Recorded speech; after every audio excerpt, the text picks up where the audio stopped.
Muzeyga tashdi. Asad Мелешев, Алтынай өзі облыста оқиды.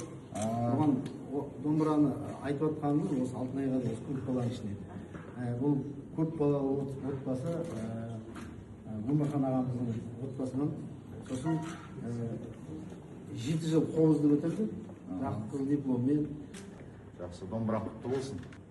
Содан кейін балдардың бәрінің тұрмыс салт жырлары енді мәдениетке жақынсынар ғой, бірақ артық болмас. Қай кезде де кітапты оқыған жөн.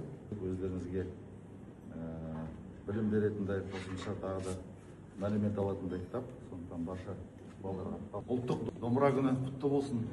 Президент осы арқылы бүкіл мәдениетті көрсете білетін біздің домбырамыз. Нағыз қазақ емес, нағыз қазақ домбыра деп Қадыр ағамыз айтып кеткендей, ол енді болашақта да дәстүріміздің көрінісі болып қала бермек.